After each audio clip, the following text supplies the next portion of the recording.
হকারদেরকে তুলে দিয়ে আমরা একটা তাদের সিস্টেমের মধ্যে আনতে চাচ্ছি। সেই কারণে আপনারা জানেন যে আমরা সিদ্ধান্ত নিয়েছি প্রতি মাসের প্রথম সপ্তাহের শনিবার ঢাকা শহর একটা ক্লিনিং প্রোগ্রাম থাকবে।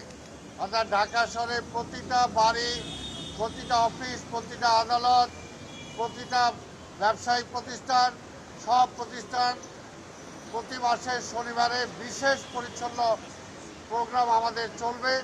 এই ব্যাপারে আমরা জনগণ সহ বিভিন্ন বাড়ির মালিক, বিভিন্ন প্রতিষ্ঠানের মালিক, বিভিন্ন ব্যবসা প্রতিষ্ঠানের মালিক, বিভিন্ন শিক্ষা প্রতিষ্ঠানের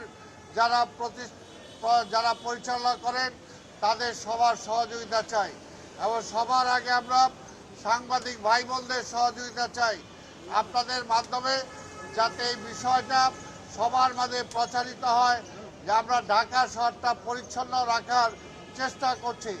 আপনারা দেখেছেন ইতিমধ্যে বিভিন্ন জায়গা থেকে হকারদেরকে তুলে দিয়ে আমরা একটা তাদের সিস্টেমের মধ্যে আনতে চাচ্ছি, কিন্তু অনেক জায়গায় আবার সেটা ব্যাহত হচ্ছে।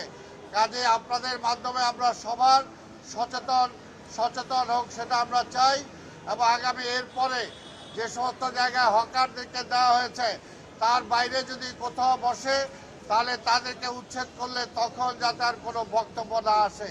তাই আপনাদের মাধ্যমে আগেই তাদেরকে আমরা জানিয়ে দিতে চাই এবং প্রত্যেকটা এলাকায় আমরা বিএনপি সহ ছাত্রদল, যুবদল সহ আমার দলের যারা আছেন তার বাইরেও বিভিন্ন রাজনৈতিক দল, বিভিন্ন সামাজিক প্রতিষ্ঠান যারা আছেন তাদেরকেও আমি অনুরোধ করব আপনারাও প্রতি মাসে এই ধরনের এই পরিষ্কার পরিচ্ছন্ন কর্মসূচিটায় আপনারা অংশগ্রহণ করবেন।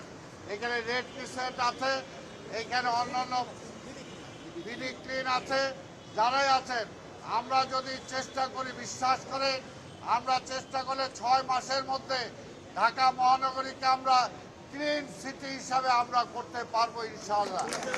সবাই শুধু একটা প্রচেষ্টা দরকার, একটু সহযোগিতা দরকার। আপনারা যদি সহযোগিতা করেন তাহলে সেটা আমাদের পক্ষে সম্ভব। আর যদি আমরা এই ঢাকা শহরকে অপরিচ্ছন্ন রাখি তাহলে আমরা রোগে ভুগবো, সেটা থেকে আমরা বাঁচতে পারবো না। আগামী দিনে চিকনগুনিয়া ও ডেঙ্গুর হাত থেকে যদি বাঁচতে হয় এখন থেকে আমাদের প্রতিকার নিতে হবে। এখন থেকে বাড়িঘর আঙ্গিনা পরিষ্কার রাখতে হবে।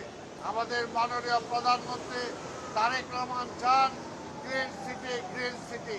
আমরা ক্লিন করতে চাই, পাশাপাশি আবার গাছপালা লাগাতে চাই যাতে গ্রিন সিটি হতে পারে। তাই আমি আর বক্তব্য দীর্ঘায়িত না করে সাংবাদিক ভাইদের মাধ্যমে আমি আবার ঢাকা নগরবাসীর দৃষ্টি আকর্ষণ করছি।